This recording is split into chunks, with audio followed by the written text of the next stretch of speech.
Olá, senhores, sejam muito bem-vindos a mais um vídeo no canal Coruja do Carvalho 2. E o vídeo de hoje é trazido a vocês através de uma doação do Oreia. E eis o que ele tem a dizer. Olá, Coruja. Não sei se você lembra, mas há um tempo eu fiz uma promoção. Na época era sobre a revolução dos betas e me identifiquei como Oreia. Pode continuar me identificando assim. Aqui vai o relato e muito obrigado. Recentemente, meu irmão, que é meu melhor amigo e a pessoa com quem eu mais convivo, teve o diagnóstico de um câncer de pâncreas agressivo e já metastático para o fígado, descoberto em março deste ano. Ele fez quimioterapia por várias sessões desde então, com o protocolo mais forte que tinha para o caso. Mas no momento que enviou essa mensagem, o câncer seguiu crescendo no fígado. Tratamento não funcionou como esperado. Acompanho o canal e vejo que às vezes os ouvintes pedem alguns assuntos diferentes de mulher. Pode falar delas também se quiser. E talvez essa seja uma oportunidade para você. Gostaria que você discorresse sobre sua visão a respeito da esperança. Como gostamos de brincar com nomes de pílulas, eu pensei na Gold Pill, mas vi que ela se trata mais de desenvolvimento pessoal e que não tem um consenso sobre o que ela significa exatamente. Então fale um pouco aí do que eu vou chamar de Green Pill. Enquanto a Red seria uma mudança de paradigma, a Green seria sobre esperança, de acreditar que é possível um futuro melhor apesar das dificuldades e incertezas. Como se tornou mais religioso, pense nela talvez como ter fé em algo. No meu caso específico, vejo sobre ter fé que meu irmão vai melhorar apesar do diagnóstico ruim no momento. Muito obrigado, Oreia. E Oreia, eu que agradeço a doação e excelente assunto de vídeo. Eu rezo sinceramente pela melhora do seu irmão e que tudo corra de acordo com os planos de Deus, certo? Vamos falar sobre isso, inclusive, nesse vídeo aqui. Esse vai ser o vídeo com mais cope de todos, né? Porque a Green Pill é basicamente sobre cope. Mas enfim, antes de iniciar o vídeo, lembrando a vocês que se quiserem promover um vídeo aqui no canal, o link tá na descrição e no comentário fixado.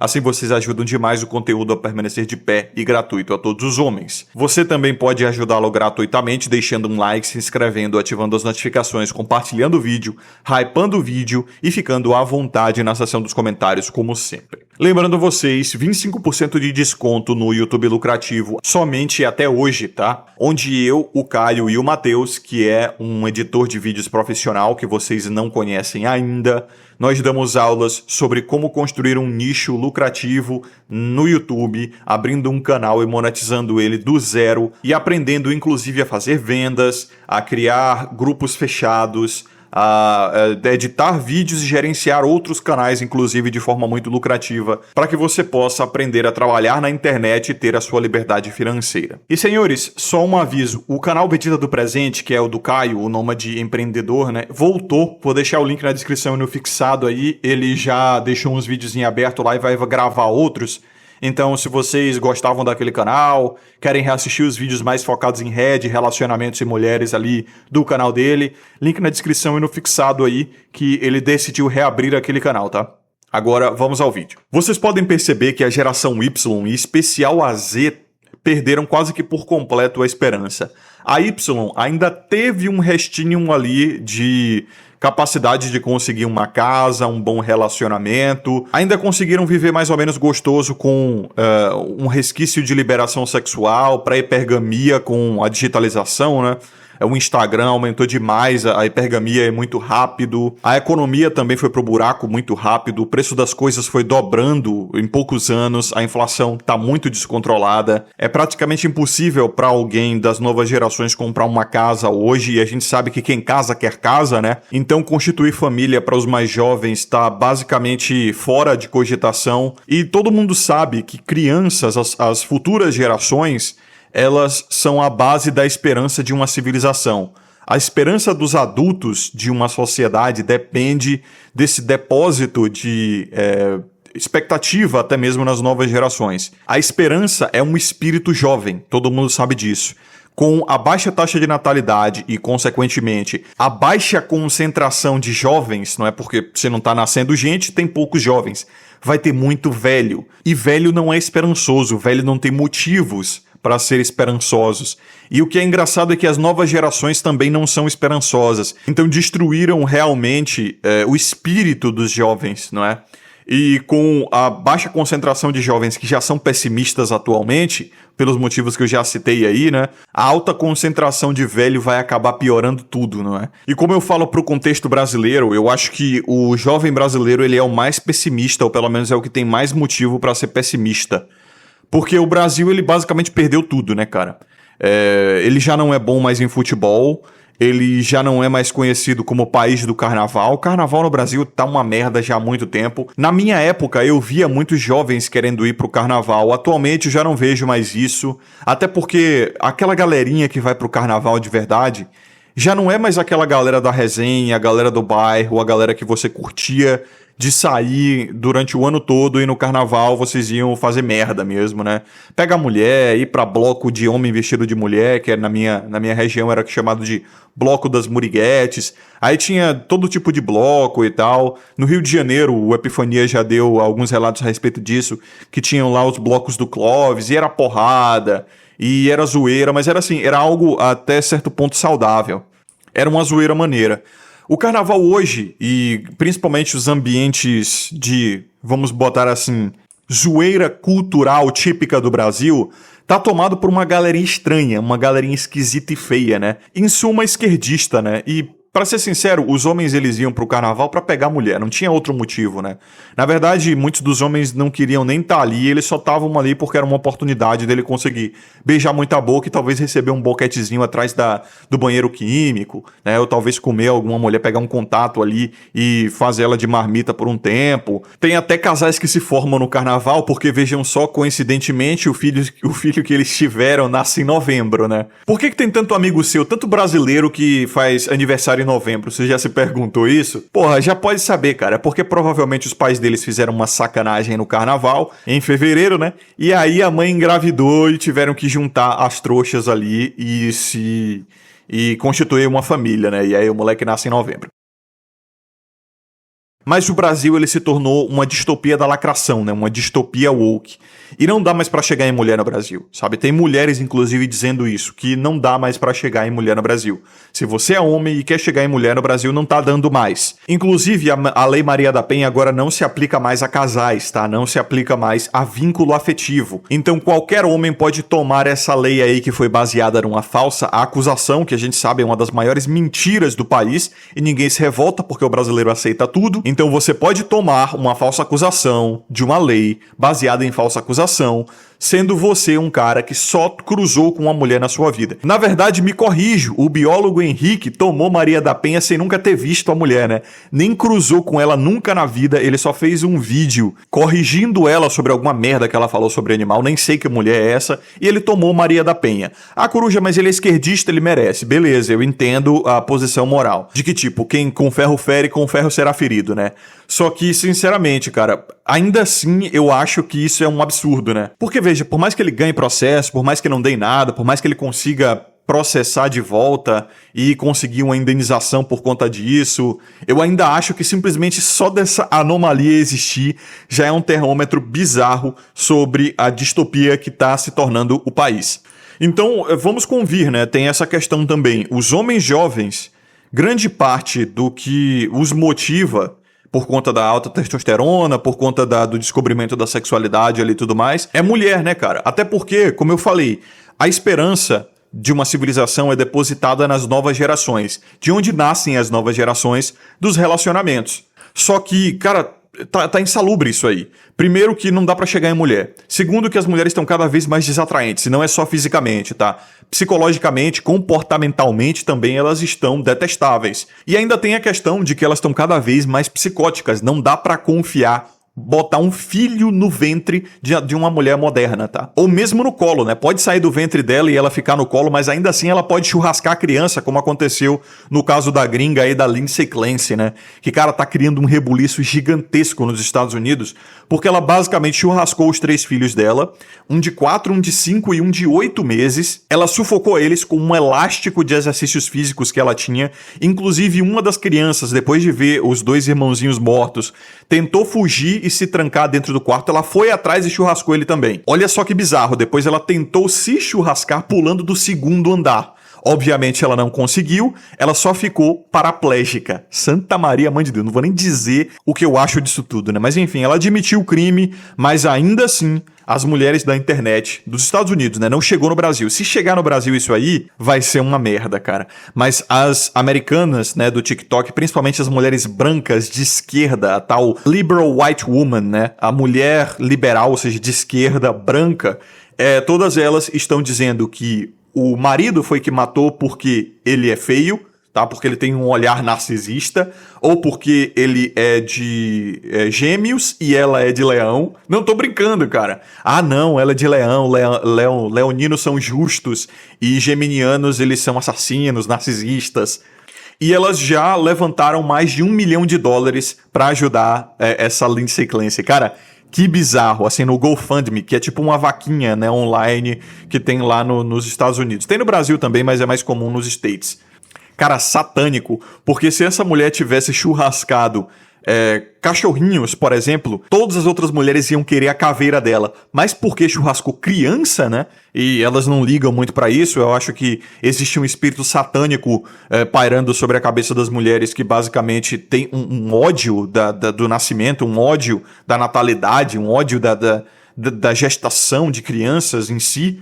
Isso tem levado, novamente, né, a baixa taxa de natalidade, a diminuição do espírito materno geral na sociedade e a diminuição dos relacionamentos, porque os relacionamentos a longo prazo, eles têm como foco, obviamente, as futuras gerações. E como eu falei, as futuras gerações são o depósito de esperança de uma civilização. Então, a esperança tem sido, assim, minada por completo por conta desses exemplos que eu estou citando.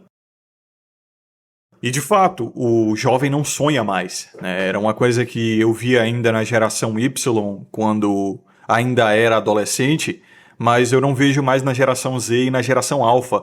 O jovem não sonha mais, ele não tem expectativas, ele não pensa em nada melhor para o futuro. Novamente, né, eu trago aquelas referências da cultura cyberpunk, que inclusive tem acelerado dentro da cultura pop, porque é um subnicho da cultura pop, né? E parece que essa aceleração da subcultura cyberpunk é, na verdade, uma programação preditiva para os planos futuros dos globalistas, justamente. Por exemplo, quando você... Quem já jogou Cyberpunk 2077 sabe muito bem, né?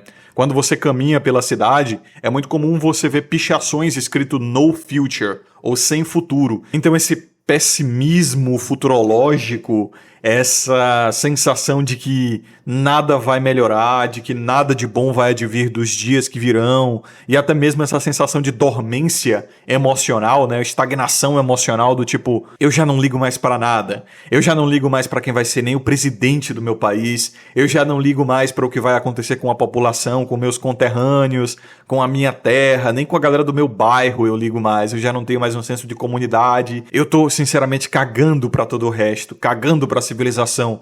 Eu só quero fazer o meu e viver um dia após o outro, tentar buscar no máximo o meu lugar ao sol ali, ter algum tipo de conforto e algum tipo de previsibilidade, um pouco de segurança, tranquilidade, paz e acabou, sabe? O resto que se foda. E a gente viu isso crescendo bastante nas novas gerações, com a crescente, por exemplo, de filosofias mais estoicas ou dos isentões políticos, por exemplo, que são muito comuns na geração Y e Z. Os caras que eles não querem briga, não querem treta, não ligam pra realmente o que vai acontecer com o futuro do país ou da comunidade. Ele só quer fazer o dele, quer se afastar de problema, quer ficar em paz. E o pior é que isso é inevitável. Esse é o caminho de todo jovem de direita, cruzadista, que quer salvar o mundo, neotemplário aí, sabe? O cara que quer resolver os problemas do mundo e quer reestruturar a sociedade, ter um resgate da masculinidade, etc. Inevitavelmente, esse é o caminho de todo jovem que tem esse espírito vingativo e conservador, sabe? Porque o mundo, ele destrói por completo a sua vontade de mudar ele. E o que é engraçado é que essa galera que quer consertar o mundo geralmente tem mais raiva, em especial dos homens que já desistiram de consertar o mundo, tipo eu ou muitos de vocês, do que realmente dos, entre aspas, oponentes dele, para não dizer inimigos, né? Que é a galera da lacração, que é o globalismo, que é o relativismo, né? Você sabe muito bem. São as guerras de narrativas e o neomarxismo geral. Então, é isso que é engraçado, porque eles acabam, no fim das contas, batendo em espantalho e fazendo boxe com as sombras. Porque quem já desistiu não vai voltar mais. Justamente por ser nada além de uma versão mais amadurecida do templário neocruzadista, Deus, Pátria, Família e Liberdade, vamos salvar o Brasil e o mundo. Quem já amadureceu dessa sensação, dessa vontade de resgate geral, como já fiz um vídeo a respeito disso, né, chamado A Imaturidade da Mente Revolucionária, conclui que o mundo jaz no maligno e você não precisa ser cristão, nem meramente religioso, ou sequer espiritualizado para chegar a essa conclusão. Embora eu acredite que a jornada, principalmente do homem esquizo e a jornada de um homem que tem um QI um pouco acima da média ou meramente uma vontade investigativa maior que a do norme médio, eu acho que essa jornada inevitavelmente chega a um nível de espiritualização. Mas percebam só, acompanhem comigo, talvez esse vídeo fique um pouquinho esotérico, tá? Mas essa é uma questão meramente ontológica, porque veja, para você entender que o mundo jaz no maligno, primeiro você tem que entender que tem algo de errado com o mundo, né? Se o mundo é maligno, significa que algo tem de errado com ele. Para você entender que tem algo de errado com o mundo, primeiro você tem que estar insatisfeito com o mundo, não é? Se tem algo errado, isso gera uma insatisfação em você, porque você parte do pressuposto de que as coisas não deveriam ser assim. Tinha que estar certo, não é? Mas está errado. Então você inevitavelmente já tem um conceito um pouco superior, ou pelo menos diferente desse mundo, de valores, de virtudes e de qualidades. E como vocês sabem muito bem, essa é a minha definição de espiritualidade, né? Pelo menos a definição mais rasa. O espírito não é nada além da hierarquia de valores que você tem. E se tem uma pessoa que valoriza mais, por exemplo, o hedonismo ou o imediatismo, e outras pessoas que têm uma preferência temporal um pouco mais baixa e dão mais valor à disciplina, à construção, né, ao desenvolvimento, isso é uma diferença espiritual muito clara. Então o espírito é o que você valoriza. Se você está insatisfeito com o mundo moderno, significa que os seus valores são diferentes dos do mundo moderno, né? E aí vem essa sensação de que isso está errado e precisa estar certo. Para estar certo, eu preciso fazer uma mudança, um esforço. Isso geralmente parte de homens jovens. Novamente, a vontade de mudar vem dos jovens, né? Como eu expliquei no vídeo anterior, né? Vivemos numa ginogerontocracia. O velho, ele não tem esse espírito de mudança. Ele tá estagnado, porque ele já não tem mais vigor. Mulher também. Mulher é bem comodista, porque elas não têm esse vigor masculino de mudança, de revolução. Até as revoluções que elas fazem, né? Ou pelo menos que elas roubam o crédito de terem feito, na verdade, são homens engenheiros sociais que fazem isso, geralmente também com intenções nefastas. Na verdade, elas são massas de manobra. Isso Simone de Beauvoir já tinha concatenado há mais de 100 anos atrás, quando ela percebeu que tudo que as mulheres conquistaram, né, muito entre aspas, foi na verdade dado de mão beijada por concessão pelos próprios homens, que detinham esse poder e decidiram ceder isso a elas. Então é por isso que o jovem hoje, ele tá numa sanha, numa cruzada completamente infeliz e infrutífera. Porque o governo é feito por mulheres e homens velhos. E o homem velho, principalmente o da geração boomer, ele é extremamente protecionista com os seus recursos. E ele tem medo de uma revolução dos jovens. Você pode ver. Por que você acha que, por exemplo, a Janja ela baniu o Discord? Por conta de uma live que aconteceu no Instagram e ela decidiu banir o Discord, porque o Discord é a força motriz dos jovens. Foi através do Discord, por exemplo, que a galera do Nepalm deu um golpe de Estado e escolheu uma nova presidente lá pra eles. Escolheu mulher, um erro, mas enfim, né? Então esses velhos têm muito medo dos jovens, tá? Eles têm medo de uma organização dos jovens e é por isso que eles têm tirado toda a forma dos jovens realmente se organizarem contra a velha guarda. Eles estão empurrando o Goislop aí na cabeça dos jovens, destruindo a mente deles. Inclusive, recentemente saiu uma pesquisa que botaram pessoas de diferentes idades, de diferentes gêneros, diferentes localidades, dentro de daquelas máquinas que mede suas ondas cerebrais e deram um celular com vídeos curtos para essas pessoas. E descobriram que certas partes do cérebro ligadas ao raciocínio lógico, ao pensamento futuro, simplesmente desligam quando você fica com esses conteúdos na mão, sabe? Scrollando ali. Então você percebe que há sempre um esforço, especialmente burocrático ou engenheiro social, para desestimular os jovens a trabalhar ou a se desenvolver ou a fazer algum tipo de revolução que ataque o status quo, né? Você vê aí, cara, esses ataques premeditados à economia, principalmente pela expansão da base monetária. Quem é o mais afetado? É o jovem, pô. É o jovem que tem que fazer a economia, é o jovem que tem que ganhar dinheiro, porque quem tá aposentado não se ferra tanto com a expansão da base monetária. Já tem uma fonte de renda fixa ali, né? Esses ataques aí aos relacionamentos, né? A deteriorização dos relacionamentos. Porra, quem é que é mais afetado nisso aí? O jovem que tá buscando relacionamento, né? Quem já é velho, quem já casou, tanto que tem até aquele ditado, né? Quem casou, casou. Já tá tranquilo, né? Não tem que se preocupar com isso. Então o jovem que toma na tarraqueta. Que mais? É só notícia ruim, né? A mídia causa uma ansiedade geral que só afeta mais os jovens, cara. Tu vê? Quem já tá tranquilo, quem já tem uma casa, quem já tem o seu ambiente de tranquilidade, segurança e paz já feito, não tem que se preocupar em tomar revolvada tanto quanto o jovem que tem que sair pro mundo, viver, né, tem que experimentar as coisas e tem que aprender, né?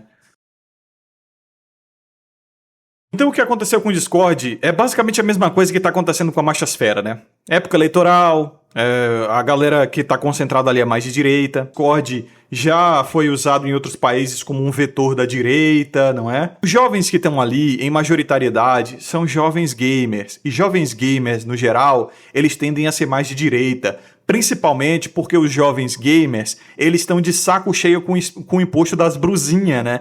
Você vai comprar uma porra de uma memória RAM agora, você tem que pagar mais da metade do preço da memória RAM só pro governo, né? Veja que essa proibição do Discord, ela veio justamente, isso se casa muito com essa minha narrativa, que na verdade minha não, né? Do BAP. Mas eu faço parte, eu quero desenvolver essa narrativa também. A narrativa, eu já tinha a narrativa da ginocracia, do ginoteísmo, do ginocentrismo, mas essa da gerontocracia é nova pra mim. Mas o lado gino da coisa, como eu expliquei no vídeo anterior, ele é muito baseado em animismo, não é? O que é o animismo? É essa validação das emoções como justificativa para qualquer ação. Ou seja, no caso da Lindsay Clancy que eu citei para vocês, as mulheres estão dizendo, não, mas veja, ela teve um surto psicótico, ou ela teve depressão pós-parto, ou enfim, né? Ou seja, o que ela está sentindo é justificativa não só para as ações dela, como também para uma inadimplência, né? Para eximição de consequências, entendeu?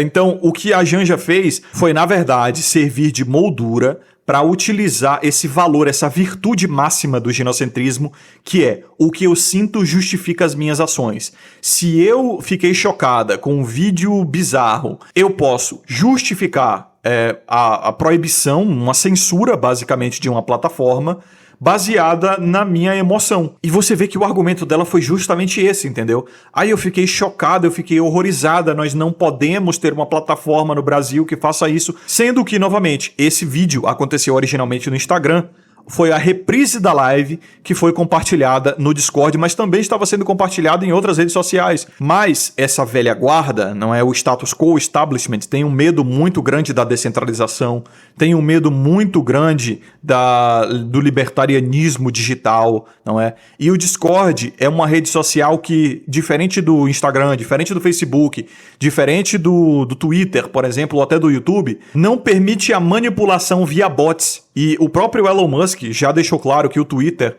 principalmente na América Latina, é lotado de bots de esquerda. Você vai ver aqueles posts, por exemplo, tem até o tal socialista de iPhone lá, que, cara, ele faz um post completamente idiota, sem pé nem cabeça, sem, sabe, de um meme sem graça, e dá o quê? 50 comentários e 50 mil likes. Obviamente é tudo bot. E essa é uma estratégia de manipular a mentalidade das pessoas mais simples, que não possuem capacidade investigativa, ou seja, reconhecimento de padrão, que seriam os normes, né? Para elas olharem esse post e falar, ora, você tem 50 mil likes, significa que 50 mil pessoas concordam. Logo, esse é o status quo, quando na verdade não é. Então você precisa ir um pouco além de simplesmente olhar os números e concatenar aquilo como verdade, tá? Para você saber se um post ele é verídico ou não, pelo menos na questão de aprovação social, você tem que ver a relação entre comentários e likes e ver se os comentários são positivos ou negativos. Porque os bots ainda, pelo que parece, não conseguem escrever comentários muito bons e bem humanos. Mas logo isso vai mudar e realmente virá a era da mentira e da enganação pela internet, e você não vai poder confiar em nada, tá? Até os comentários que você vê assim vão provavelmente ser falsos. É a teoria da internet morta. Por enquanto, ainda dá para saber quais comentários são humanos e quais são artificiais. Geralmente, as inteligências artificiais, elas escrevem nada com nada ou algo que não faz sentido. Mas logo logo elas vão ficar inteligentes o suficiente para se passar por ser humano. E aí, hoje já não dá para confiar em muita coisa, mas logo logo você não vai conseguir, nem através do seu processo analítico sherlockiano aí, distinguir o que é real do que é falso, tá? Alguns já até argumentam que muitas dessas fotos mostradas pelo governo são todas falsas. Mas como eu havia dito, o espírito jovem é o espírito da esperança.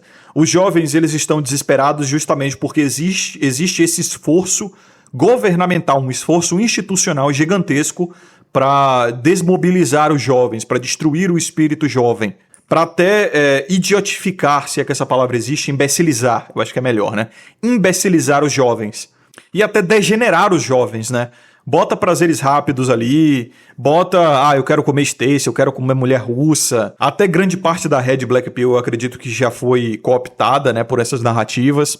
Tem que lembrar que tem muito membro da CIA enfiado nesses chans, tá, no 4chan. Eles são os verdadeiros operadores do submundo. Então, como eu havia dito, né, as novas gerações são divididas em 3 tipos. Os hedonistas, os derrotistas e os vitalistas. Os hedonistas são: eu quero viajar ao mundo com minha mulher russa, eu quero seguir o Andrew Tate Way of Life, o Clavicular Way of Life, eu quero gozar a minha juventude, porque eu sei que quando eu ficar velho, it's over, acabou, eu vou ser chutado no mercado de relacionamentos, então o que eu tenho que pra viver é aqui e agora, nesse exato momento. Tem os derrotistas, que vai ser o it's over, acabou pra mim porque eu sou feio, eu sou incel e eu não tenho mais pra onde ir, é daqui pro churrasco.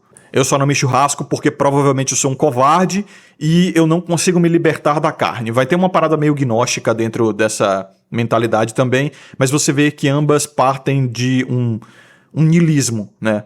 E, acima de tudo, de uma filosofia nietzschiana, aquela coisa da moral natural e vontade de poder. O Nietzsche, ele sempre foi muito popular entre jovens nova era, né? Principalmente aqueles que não iniciaram da forma que deveriam ter iniciado a sua jornada filosófica para entender Nietzsche. Que eles, na verdade, deviam ter começado com os filósofos materialistas antigos, os clássicos, né? Os platônicos e helenistas, que influenciaram bastante a Nietzsche, né? Só que os caras, eles começam de Nietzsche, foda-se. E aí, inevitavelmente, eles acabam no hedonismo finalista em si mesmo. No caso dos vitalistas, que é a terceira vertente, a qual eu tô mais aproximado, a galera bapista, né? Embora eu tenha críticas ao BAP também, eles já são mais helenistas. Eles já são mais platônicos. Eles já conseguem entender aquela parada do idealismo, né? Do mundo das ideias de Platão. E eles conseguem entender o materialismo nietzschiano de uma maneira, eu diria, até um pouco mais nobre, sabe? De uma maneira mais responsável, por assim dizer. Porque, tipo, tu pega essas mulheres nova era com piercing no nariz, cheia de tatuagem, cabelo roxo, drogada pra caralho, ela vai pegar Stirner, por exemplo, Max Stirner, ou Nietzsche, ou esses filósofos egoístas aí, e ou vai cair no neomarxismo, né, aquela parada identitária do tipo guerra de classes, eles que se identificam de tal forma estão contra nós que nos identificamos de outra forma, e logo nós somos oprimidos, logo a vontade de poder deles, que Nietzsche tanto dizia, está sendo aplicada contra nós, que somos oprimidos, então nós somos vítimas, e aí cai naquela fantasia de revanche, né? Naquela síndrome de pequeno poder, do tipo, se a classe operária tudo produz, a ela tudo pertence. E aí eu vi até veja só, eu vi um print, né, de uma mulher que estava mandando uma mensagem no WhatsApp pra amiga, de um livro que ela roubou das lojas americanas, e ela botou a figurinha do Max Stirner dizendo assim: isso é apenas a minha reapropriação, e usou até uma frase que o Stirner usou no O Único e Sua Propriedade, né, o livro dele. Então, novamente, jovens, principalmente jovens mulheres, por elas terem... Como é que eu posso dizer isso sem soar gratuito, né? Mas por elas terem um espírito fraco e dependente, não é? Como o Schopenhauer muito bem dizia, toda tentativa de autonomia e de apropriação de si delas vai ser, na verdade, através do vitimismo. Do tipo, alguém está limitando a minha capacidade de desenvolvimento individual. Isso é o paraíso dos fracos. Esse é o paraíso das pessoas incapazes, incompetentes em si próprias. Porque ela terceiriza a responsabilidade do próprio autodesenvolvimento. Então é aquela coisa, não, eu não sou rico hoje porque existe um esforço para me manter pobre. Não, eu não sou uma pessoa autônoma, independente hoje porque existe um esforço para me manter burro, para me manter incapaz. Então é sempre culpa do próximo.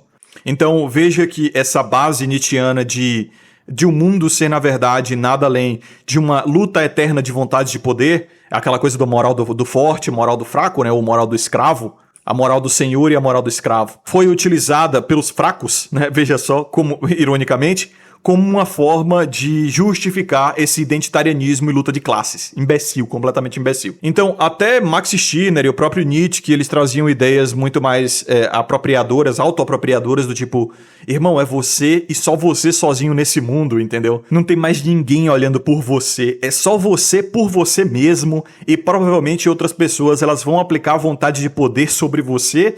E o máximo que você pode fazer é mitigar isso ou aplicar a sua vontade de poder de volta. Mas, por exemplo, se você vai por vias muito mais liberais, você já consegue entender isso como praxeologia, muito bem desenvolvida pela escola austríaca, aquela ideia de me diga os interesses que eu lhe digo os resultados. Então você entende e começa a legitimar a vontade de poder das outras pessoas, que é, por exemplo, a galera de direita dizendo, cara, um milionário, ele é milionário porque ele tem vontade de poder de ser um milionário. O empresário, ele cria empregos, ele oferece produtos e serviços, então você legitima a vontade de poder do próximo. Já o identitário não, ele acha que a vontade de poder dele é a única que existe e a do próximo, principalmente se esse próximo for bem sucedido, ou seja, na verdade ele está distante, né? Não é próximo, é o distante. Ela não é legítima, é na verdade imoral e não deveria existir.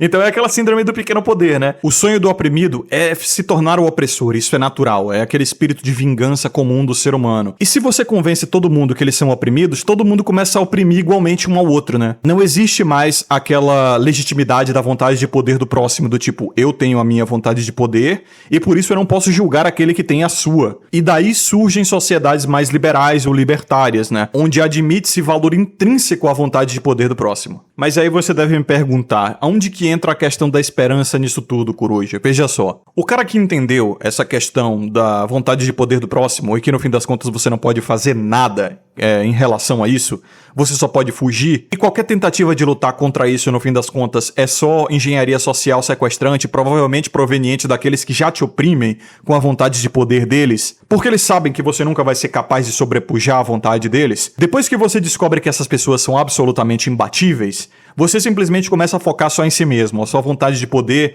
agora se torna uma finalidade em si mesma e não uma forma de lutar contra a dos outros. Daí você começa a se fechar em si mesmo. Daí você começa a buscar entender melhor a sua vontade de poder e o que você deseja pra si. E finalmente começa a esquecer um pouco mais do mundo, né? Novamente, isso é algo bem cristão, tipo, abandone o mundo porque o nosso reino não é daqui. Mas é uma jornada, no fim das contas, é uma jornada natural daqueles que entendem de liberdade e entendem da sua própria insignificância como indivíduo, né? Aquele ditado do libertarianismo, a menor minoria é o indivíduo.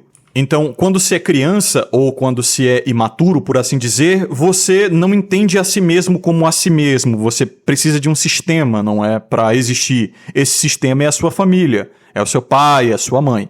Só que depois, inevitavelmente, você é forçado à autonomia. Alguma autonomia que seja, nem que seja pra limpar sua própria bunda, tá ligado? Só que, se você é homem especial, você vai perceber mais cedo ou mais tarde que você está sozinho nessa porra. E ninguém vai segurar sua mãozinha. Então é canônico. É por isso que os homens eles tendem mais a esse lado mais espiritualizado, justamente porque é canônico da vida deles, que eles sejam forçados a encontrar o próprio destino, né? As mulheres, elas conseguem viver ali dentro de um sistema, né? Embaixo da asa de algo ou alguém, nem que seja de uma instituição abstrata. Mas o homem, ele não pode se dar esse luxo.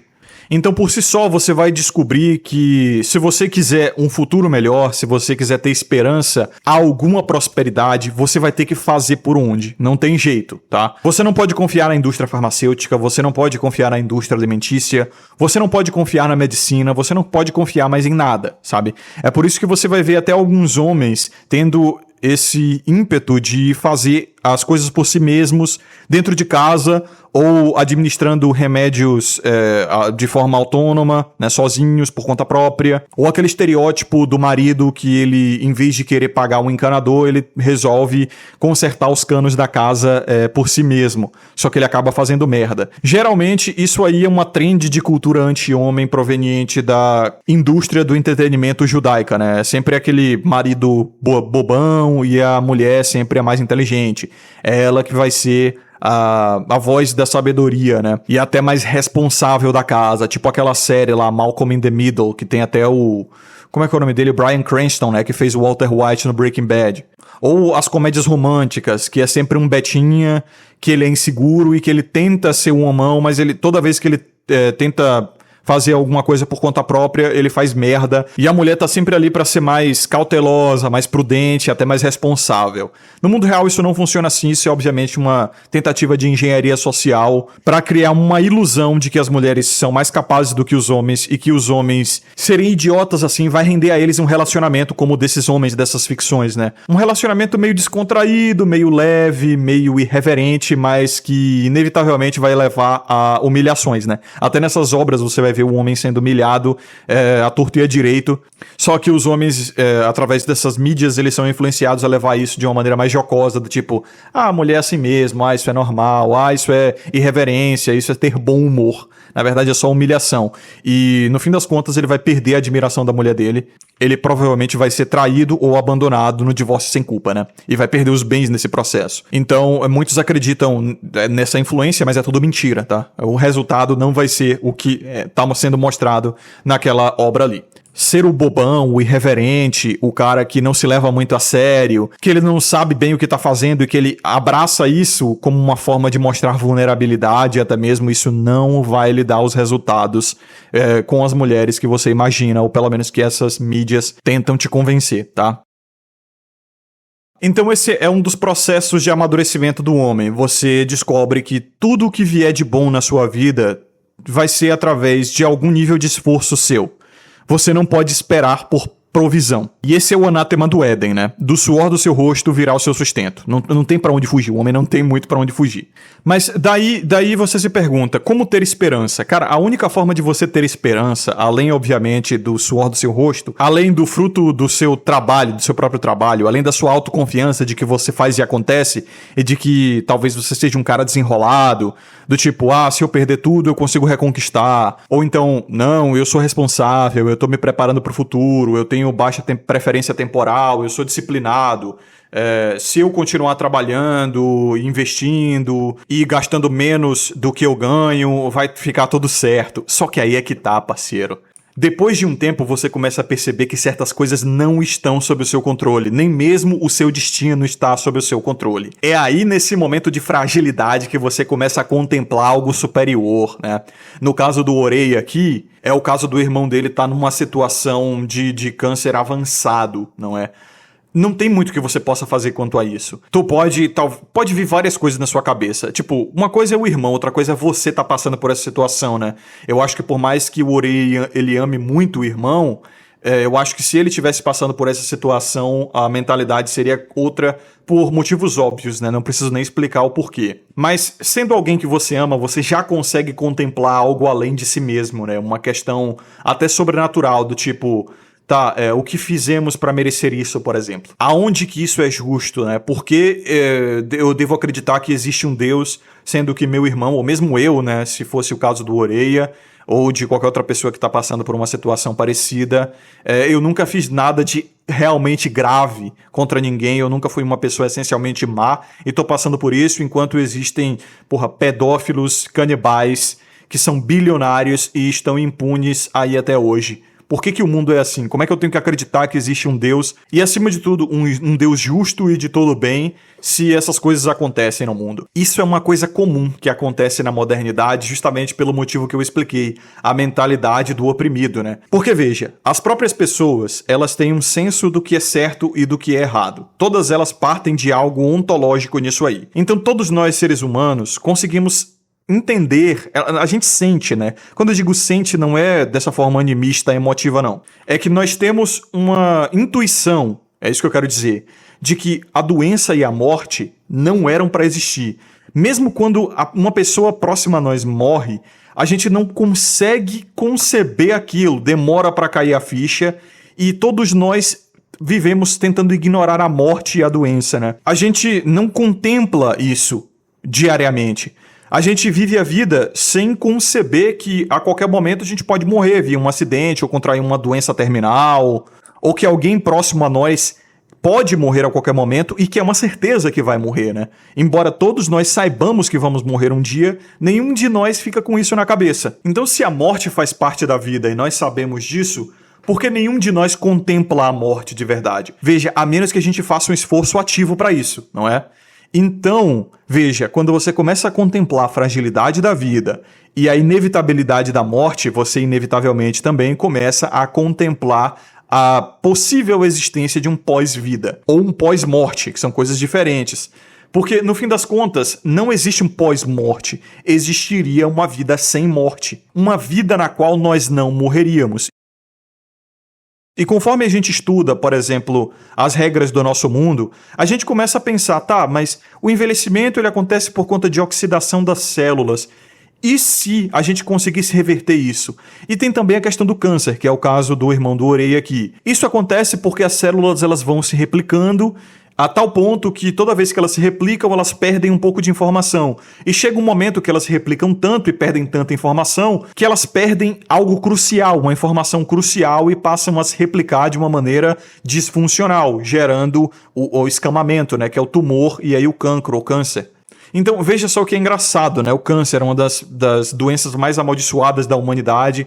É uma que não tem cura, a gente não consegue reverter e talvez nunca consiga. Pelo menos é o que parece, né? Vai que, conspiratoriamente, já descobriram a cura do câncer aí, só não liberaram pros goinha ainda, porque a indústria farmacêutica e da medicina precisa existir, né? Precisa lucrar em cima da morte. Então você começa a pensar, tá? E se nós não perdêssemos informação? E se nós conseguíssemos reproduzir nossas células sem ter que perder uma parte da hélice ali do DNA?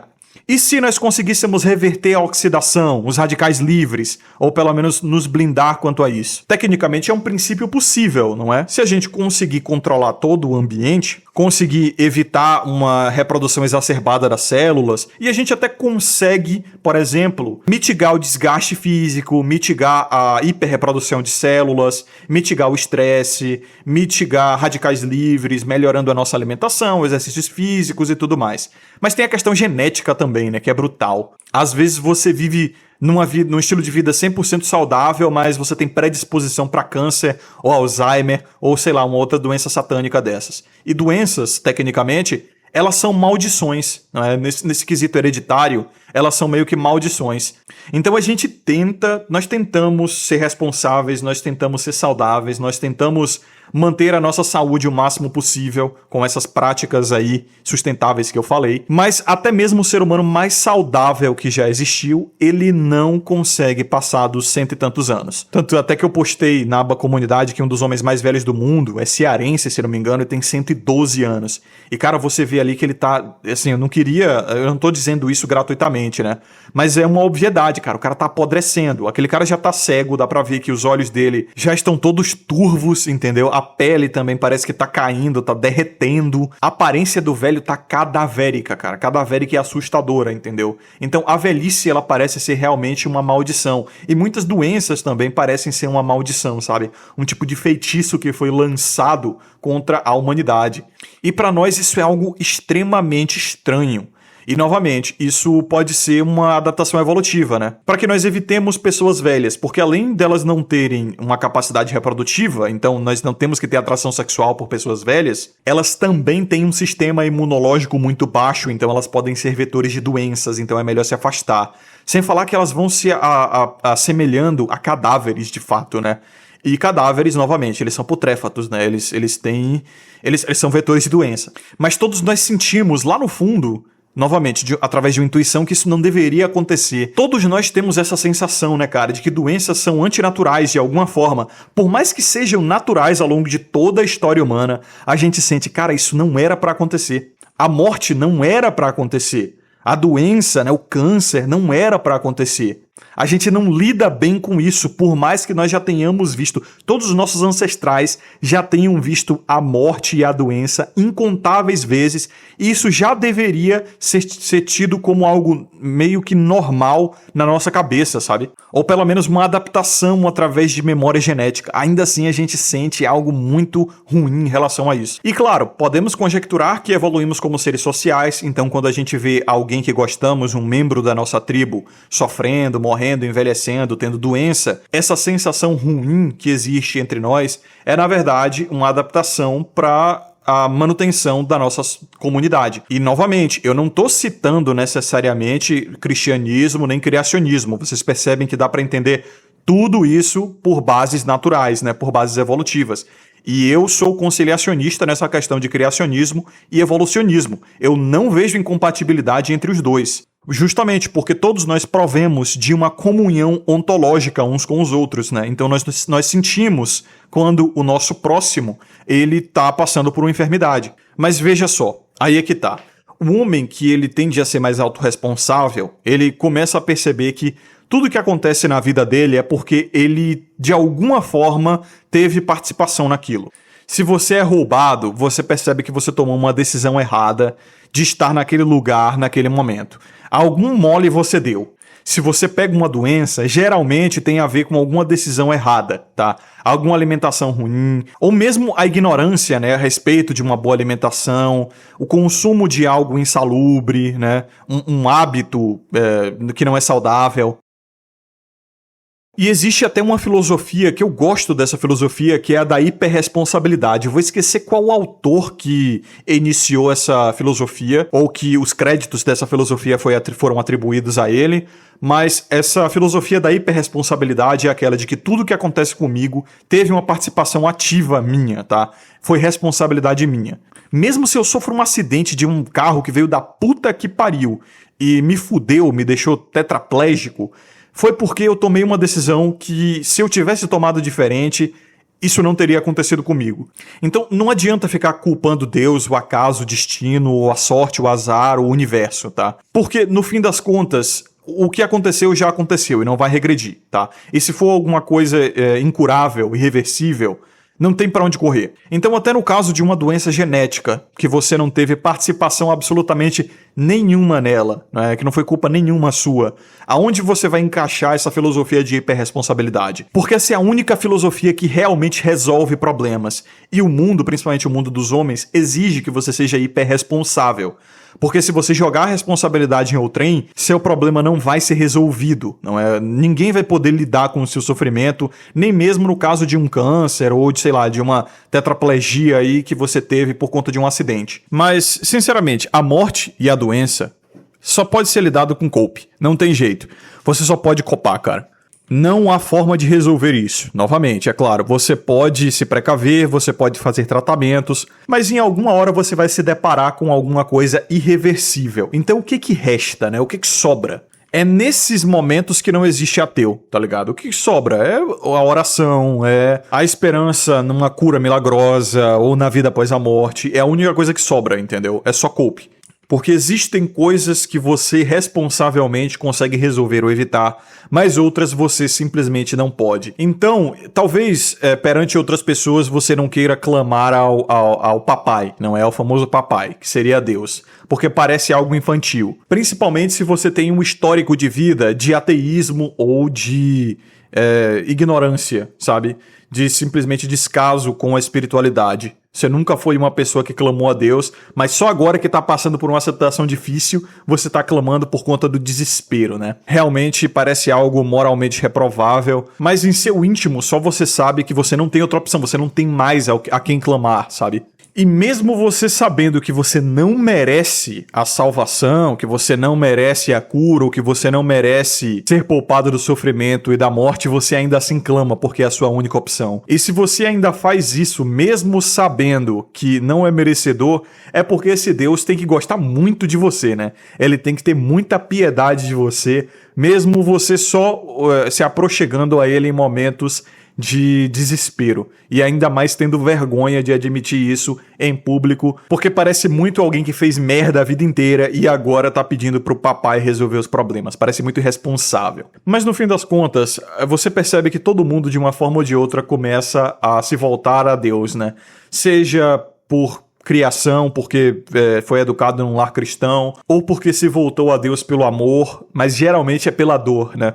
É o famoso avião caindo, é o famoso câncer, é o acidente de trânsito, sabe? A perda de um ente querido, é brutal. Mas seja qual for a forma, o resultado é sempre o mesmo. Você sempre vai acabar contemplando algo além da sua responsabilidade e do seu controle, não é? Geralmente, pessoas que não possuem muita responsabilidade, ou elas começam a ver Deus como um demiurgo, não é? Daí vem a gnose.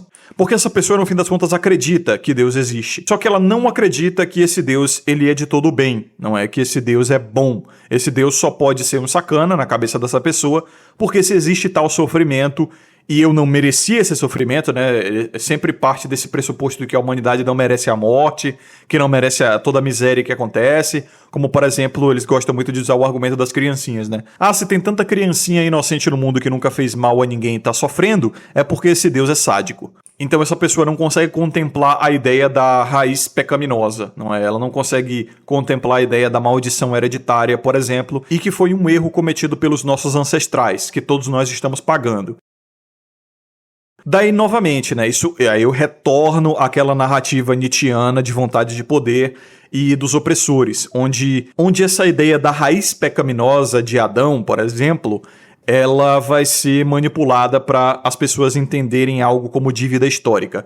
Veja, se você e até as criancinhas inocentes hoje estão pagando pelo erro de Adão, da mesma forma você tem que pagar, por exemplo, pelo seu tataravô que chicoteou preto. Ele era um senhor de escravos e por isso você tem uma dívida histórica dele a pagar. Por conta disso, né? Então você percebe como é que é a mentalidade irresponsável, a mentalidade imatura. E geralmente o mal que acomete o ser humano, a maior parte, na verdade, provém de outros seres humanos, não é? Então, criancinhas inocentes que estão sofrendo, geralmente estão sofrendo por alguma decisão humana, né? Alguma interferência humana. Ah, mas e as criancinhas que já nascem com leucemia, ou nascem acéfalas, ou nascem mal formadas, então elas estão pagando pelo quê, né? Elas estão pagando pela dívida histórica de Adão? Cara, a grande verdade é que provavelmente sim, segundo a narrativa cristã, porém isso é um mistério, tá?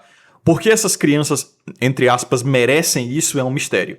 Mas no caso de, tipo, sei lá, pedófilos, estupradores e assassinos de criança, isso aí é o ser humano fazendo merda com outros seres humanos. Então ficar dizendo assim, ai, Deus permite isso, que sacanagem. Não, é o ser humano fazendo merda com outros seres humanos. É uma escolha dos seres humanos ali, né? A proteção contra a injustiça, contra a iniquidade, já não é mais de nosso direito. E você sempre percebe que algum mal que é feito contra uma criança, por exemplo, vem de uma série de negligências, de uma série de problemas, de uma série de defeitos humanos ali. Não é simplesmente o cara que é mau, ele vai lá e faz uma maldade. Não, às vezes é um pai negligente, uma mãe negligente, um pai viciado, uma mãe narcisista. Toda uma estrutura mal formada que deveria proteger a criança e não protege. Então, antes do malfeitor aparecer, tu já consegue encontrar vários problemas que inevitavelmente levariam àquela atitude nefasta, entendeu? E, cara, isso é sempre assim, tá? É sempre assim. Essa é a questão.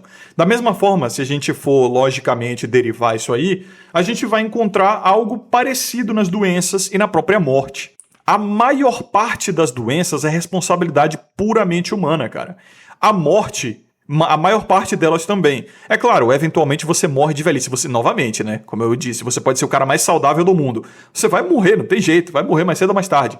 Mas a maior parte das doenças e das mortes humanas acontece por alguma merda que algum dos envolvidos ali comete. Ou é um acidente, ou é uma negligência hospitalar ou médica, ou é maus hábitos, abuso de drogas, má alimentação, enfim. Como é o caso da diabetes, aquela epigenética, entendeu? Aquela que a própria pessoa desenvolve por abuso de alimentação. Cara, ainda passa uma dieta de 60% de carboidrato pra quem tem esse tipo de diabetes, entendeu? Caralho, uma dieta cetogênica ali, um jejumzinho, já resolveria esse problema na vida do cidadão, mas não. Continuam deixando o cara comer macarrão, arroz, sabe? Ah, não, quando for tomar suco de fruta, toma toma sem açúcar. Ah, não, quando for comer um pão, come integral. Cara, não, cara, corta o carboidrato, porra, o carboidrato tá te fudendo, cara. E a pessoa continua ali tomando insulina e consumindo o mesmo Goislop, né? Porra, cara, é intancável. Mas então, continuando aquela questão, aquela visão da hiperresponsabilidade, né? Quando você começa a assumir a hiperresponsabilidade finalmente, e você possui um conceito de justiça, né? Aqueles valores, aquela espiritualidade que eu falei, um pouco mais elevado, você sabe que você não é santo, né? Que você comete injustiças. E repito, se você parte de uma ontologia moral do que é perfeitamente justo e do que é perfeitamente certo, você sabe que você não pode fazer parte desse perfeitamente justo e perfeitamente certo. É aquela coisa, se existisse uma igreja perfeita, ela não deixaria você entrar, porque você é imperfeito. Então pense o seguinte, para evitar a morte, para evitar doenças, você seria capaz de ter uma dieta perfeita? Perfeita. Você seria capaz de ter hábitos perfeitos? Você seria capaz de ter uma disciplina perfeita? Voltando àquilo que eu falei, né? Se conseguíssemos finalmente resolver o problema da replicação das células, o problema dos radicais livres, o problema da poluição ou da intoxicação com microplástico, por exemplo, ou sei lá, né? Provavelmente isso viria através de uma alimentação extremamente regrada, e de um estilo de vida extremamente regrado, cheio de disciplina. Você não está conseguindo nem fazer uma dieta para manter teu peso. Isso, obviamente, eu não estou falando com você, né? Mas eu estou falando que as pessoas, no geral, têm dificuldade para isso. Então, você entende que você não é perfeitamente justo e por isso você não merece os resultados desse estilo de vida perfeitamente justo. E é por isso que você adoece e é por isso que você morre. Isso é só uma analogia, tem uma questão espiritual também, né? Você não merece uma provisão sobrenatural porque você não é justo o suficiente. Daí você entende o porquê você é somente salvo pela graça, né?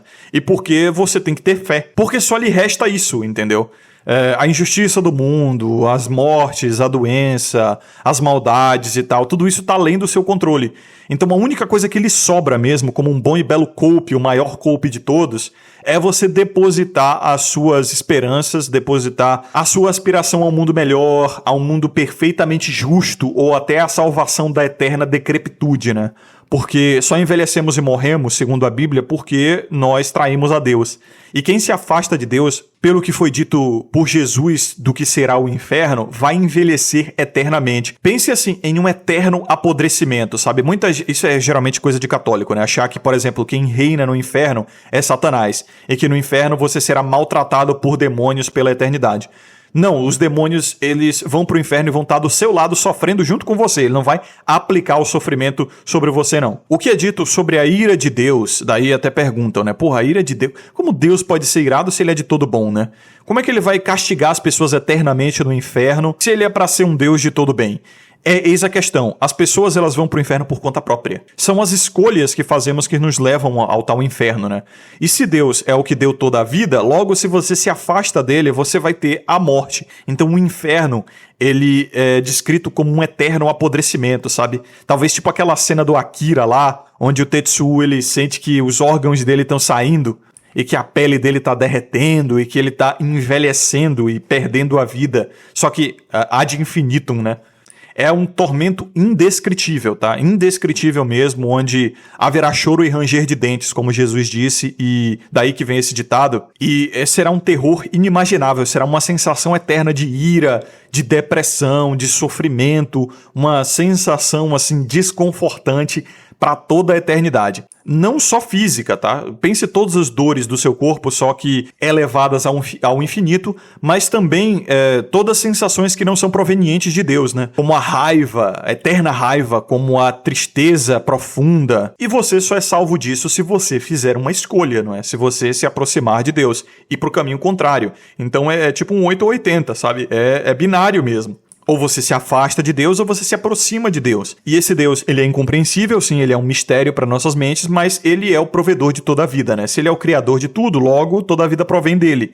E se toda a vida provém dele, todo o bem também provém dele. Só que estamos todos nós afastados de Deus. Não completamente, ainda bem. Houve uma redenção pelos nossos pecados, aí eu teria que entrar em outra questão teológica aí do porquê Jesus teve que morrer. E porque só um homem perfeitamente justo poderia pagar pelos eternos crimes, né, do passado, do presente e do futuro de toda a humanidade, porque infelizmente essa é a lógica desse mundo, então até para sanar as próprias pessoas e para amolecer o coração das pessoas, tiveram que fazer isso, ou melhor, Deus teve que fazer isso. É que nem o sistema de crédito do Brasil, tá? Os adimplentes pagam pelos inadimplentes. Você pegou um empréstimo, deixou a vida caducar, porém o rombo no banco ainda tá ali, né? Os juros ainda tem que ser pagos. Quem é que paga? É quem é adimplente, quem paga certinho no dia. Então só isso sana a dívida, entendeu? Só quem é certinho sana a dívida. Novamente, eu não vou poder me aprofundar muito em teologia nesse vídeo aqui, até porque eu sou neófito também, eu não sei de muito. Mas eu não vou conseguir explicar, ou pelo menos fazer vocês entenderem o que é essa dívida e por que todo cristão já nasce devendo. Mas quem é mais capaz já consegue entender que toda dívida ela provém de um conceito de justiça, né? Um conceito de justiça perfeito é aquele onde você transgrediu, você tem que arcar com as consequências, não é isso? Só que pegue todas as merdas que você já fez na vida, todo o sofrimento que você já aplicou contra outras pessoas. Provavelmente nem você conseguiria calcular o que seria realmente justo para você pagar isso aí. Mas o cálculo já foi feito.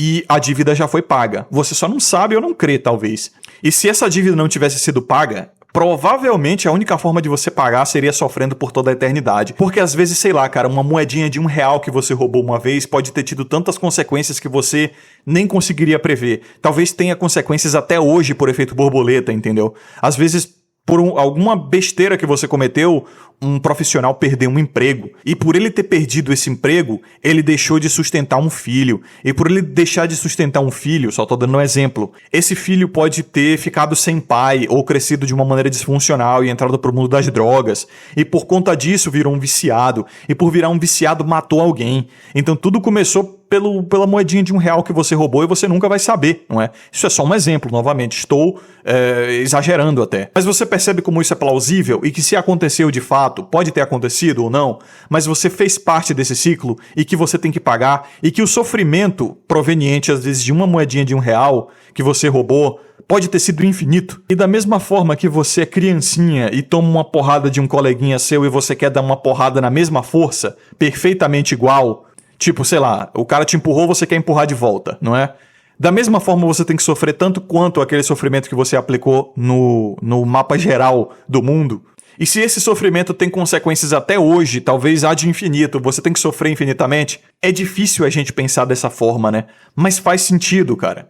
É perfeitamente justo isso aí. Se for pra ser 100% justo, você tem que sofrer tanto quanto você fez sofrer. E, meu irmão, provavelmente tu fez sofrer de uma maneira inimaginável. Provavelmente as consequências das suas transgressões de anos atrás estejam afetando a vida das pessoas até hoje, sabe? De uma maneira que você não consegue rastrear, que você não consegue derivar, mas devem ter se unido a várias outras transgressões e se acumulado, mas a sua ainda tá ali.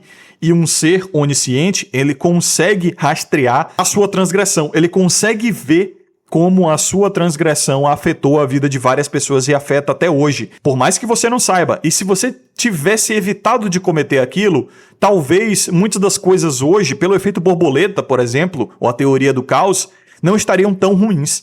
E talvez, repito, isso continue até o infinito. E é por isso que, na teoria, se não fosse o sangue de Cristo, você deveria sofrer até o infinito. E a única forma de você não sofrer isso é você crendo.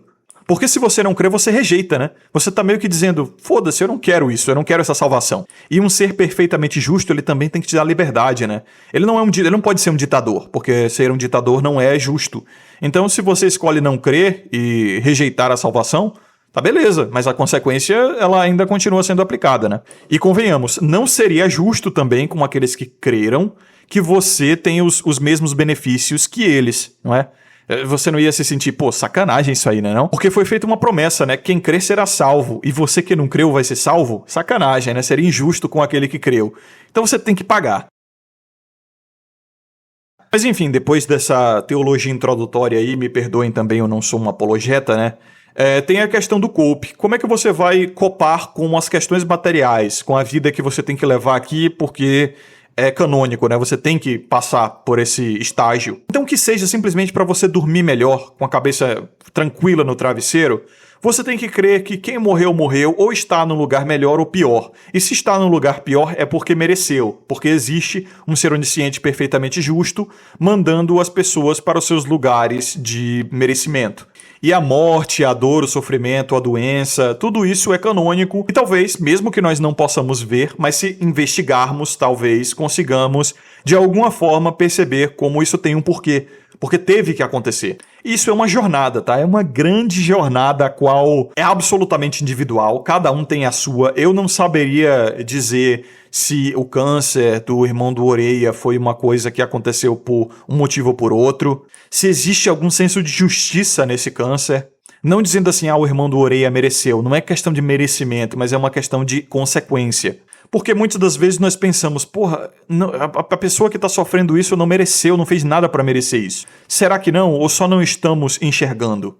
Não seria, talvez, perguntem-se vocês, será que o mundo não é perfeitamente justo? E nós é que não conseguimos enxergar a justiça do mundo? Porra, Coruja, como é que você pode dizer isso se tem criança recém-nascida sendo estudada e morta e não sei o que nesse mundo? Mas será que a gente só não consegue enxergar isso? Será? Eu me pergunto às vezes, tá? Aí vocês podem até me chamar de doente. Porra, Coruja, o que é que uma criança poderia possivelmente fazer pra merecer ser estudada e morta? Isso é claro, porque eu tô usando, sei lá, eu acho que é o caso mais brutal e mais absurdo que eu consigo imaginar agora, né? Isso é tudo para os fins do argumento, não é? Que eu tô tentando construir aqui. Pois é uma coisa que é um mistério, sabe? Talvez seja um mistério, talvez nós não consigamos compreender, talvez só porque não temos essa informação. Bom, eu não sei. Eu simplesmente não sei, né? Isso é um mistério. Realmente é um mistério e é uma questão que eu acho que nem teólogos apologetas conseguem responder muito bem. Mas enfim, é isso que eu tenho a dizer a Oreia. O cope maxim é o que sobra. Como diz o ditado, né? É cope ou rope, que rope em inglês é corda, e você sabe muito bem que a corda está em alusão ao churrascamento, né? À forca, ao enforcamento, ao autoenforcamento. Então, se você não encontrar alguma coisa para depositar as suas ansiedades, o seu sofrimento, a sua dor, cara, o caminho óbvio para o materialismo, o cara que tenta tancar tudo sozinho, do tipo, eu sou forte o suficiente para tancar a iniquidade do mundo, eu sou forte o suficiente para ver coisas escabrosas e mesmo assim continuar na minha jornada egoísta e autossuficiente, independente, na qual eu sou a minha própria vontade, eu sou a minha própria moral, eu sou o meu próprio senso de justiça, provavelmente você não vai tancar, tá? Se você não tiver um copezinho que seja, nem que seja assim uma coisa religiosa, mais cedo ou mais tarde, você vai tentar depositar essas suas esperanças ou em algum outro ser humano, talvez um político de estimação, ou no dinheiro, tá? Você vai achar que o dinheiro vai te salvar. Não. Eu tô aqui bitcoinizado, eu tô aqui... Não que eu seja contra o Bitcoin, né? Eu também sou bitcoinizado, mas você entende o meu ponto. Não, eu só preciso criar pra mim um ambiente de segurança, tranquilidade, paz, e tudo vai dar certo. Novamente, eu falo sobre criar um ambiente de tranquilidade, paz e segurança, sim, mas como uma forma de autorresponsabilidade. Mas tem coisas que fogem do seu controle, como eu falei, né? E as coisas que fogem do teu controle? É uma obrigação sua, como é dito no anátema da Bíblia, né? Trabalhar porque do suor do seu rosto virá o seu sustento? Sim, então a construção de um ambiente de paz, tranquilidade e segurança não é só uma necessidade para você viver bem, como também é uma obrigação. É um mandamento, né? Mas e aquilo que foge do seu controle? E mesmo dentro do seu ambiente de paz, tranquilidade e segurança, e se der merda? E aí? Como é que vai ficar? Tu tem que copar, cara, não tem jeito. Um cope ou outro você tem que ter, sabe? Eu acho que esse é, inclusive, um axioma dentro da própria Black Pill. Os próprios Black Pills já chegaram a essa conclusão. Ou você copa ou você se churrasca. Não tem jeito. Então esse cara anti-cope aí diz que vive sem copes e quer se livrar de todos os copes. Ele tá numa batalha infrutífera que não pode ser vencida, tá? Eu acredito que é impossível você não ter um só cope que seja. E no fim das contas é o que sobra, sabe? No fim das contas não resta mais nada. Brutal. Então esse é o vídeo mais copeiro de todos. Na verdade não é tão copeiro não, sabe? Por incrível que pareça. Beleza, eu dei uma teologizada e isso é visto como cope para muitos. Mas eu acabei não falando necessariamente sobre tentativas de lidar com o sofrimento. Mas foi um cope legal, Enfim, senhores, muito obrigado a vocês que acompanharam até aqui. Um forte abraço. Lembrem-se de ter sabedoria e consciência sempre. Ao Oreia e ao irmão do Oreia, toda a força do mundo e que o irmão dele melhore. Acima de tudo, que ele seja salvo. Então, é isso que eu tenho a dizer. Muito obrigado a vocês que acompanharam até aqui. Vejo vocês no próximo vídeo. Lembrem-se de ter sabedoria e consciência sempre, que é o Coruja. Até mais.